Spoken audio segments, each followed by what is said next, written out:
Assalamualaikum warahmatullahi wabarakatuh. Selamat datang kembali Sobat Asa. Assalamualaikum warahmatullahi wabarakatuh. Senang sekali bisa ngobrol lagi bareng Sobat Asa semua. Kali ini nih kita bakal bahas sesuatu yang menarik banget. Kita mau ngupas tuntas testimoni dari seorang tokoh industri, Bapak Dr. Insinyur Hartarto Sastrosunarto. Iya. Beliau kan mantan Menteri Perindustrian ya? Betul. Nah, testimoninya ini tentang salah satu orang kepercayaannya gitu, yaitu Bapak Wardiasa. Ini sumbernya langsung dari Pak Hartarto loh. Tepat sekali. Nah, ini dia. Dan Pak Wardiasa itu ya, pernah jadi bawahannya langsung. Jadi ini kesaksian dari apa ya, orang dalam lah istilahnya. Oke, seru ini kayaknya. Kita bakal dengar gimana sih seorang atasan menilai kinerja dan ya karakter Pak Wardiasa ini. Yuk, kita mulai aja ya, Sobat Asa. Kita simak bareng-bareng, santai aja. Siap. Nah, awal mulanya gimana nih perkenalan mereka? Pak Hartarto cerita pertama kali ketemu Pak Wardiasa itu tahun 1982. Oh, 82 ya? Iya, pas kunjungan kerja ke PT Pusri di Palembang. Waktu itu Pak Wardiasa jabatannya Direktur Produksi. Oke. Terus yang menarik nih, pasti kenalin sama Direktur Teknisnya Pak Kotan Pasaman, itu riwayat karir Pak Wardiasa langsung dibeberin semua. Wah, langsung di-spill ya. Iya gitu. Ternyata Pak Wardiasa ini merintis karir bener-bener dari nol, bukan nol sih, tapi dari bawah banget. Mulai dari shift foreman, Iya ya. terus naik jadi supervisor atau penyelia, kepala seksi, manajer pusri, sama perluasannya. Bahkan ngurusin startup juga. Nggak berhenti di situ. Lanjut lagi, jadi pimpinan produksi, ngurusin startup pusri 3 dan 4. Gila, banyak banget pengalamannya. Sampai akhirnya jadi pimpinan umum dan direktur produksi. Lengkap deh pokoknya. Kelihatan banget pemahamannya dari level paling bawah sampai manajerial puncak di Pusri. Wah, kalau kata orang dulu, asam garamnya udah hatam ya di semua level. Dari lapangan sampai menara gading. Ilmunya pasti jos ya. Bisa dibilang gitu, hehe.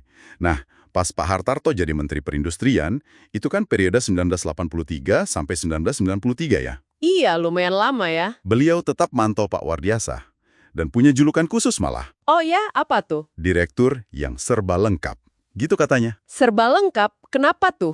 Ya karena itu tadi pengalamannya komplit banget. Beliau dinilai menguasai seluk-beluk industri pupuk secara komprehensif. Dari proses kimianya, teknologinya, konstruksinya, sampai pengalaman startup pabrik baru itu. Artinya nggak cuma teori doang, tapi praktek lapangannya juga jago ya. Persis. Dan kata Pak Hartarto, itu kelihatan dari lancarnya operasional pabrik Pusri. Padahal waktu itu kan Pusri gede banget ya. Katanya sih salah satu kompleks pabrik pupuk terbesar di dunia dalam satu lokasi. Wow, Dan yang penting lagi nih, Pak Hartarto juga nyorot peran Pusri sebagai kawah Chandra di muka. maksudnya gimana tuh Kawah Chandra di muka? Kayak tempat penggemblengan gitu? Iya, betul. Jadi pusat pendidikan dan pelatihan SDM buat seluruh industri pupuk nasional. Pusri itu nyetak banyak banget tenaga ahli. Oh, jadi kayak sekolahnya industri pupuk gitu ya? Nah, bisa dibilang gitu.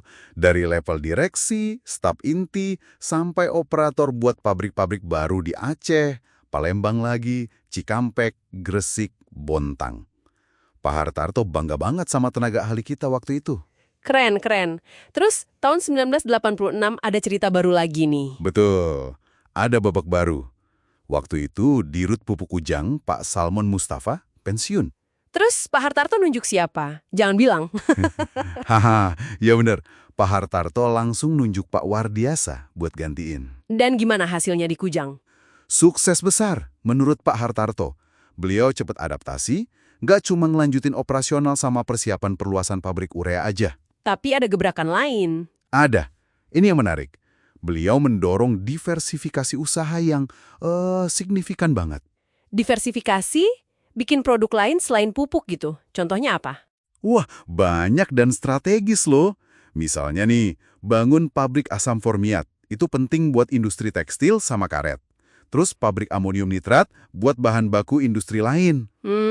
Jadi nggak cuma jualan pupuk aja ya? Nggak cuma itu, ada hidrogen peroksida, katalis, gasket, bahkan sampai bikin kemasan jerigen plastik sendiri. Wah, lengkap juga ya. Dan ini melibatkan kerjasama dengan swasta nasional dan asing.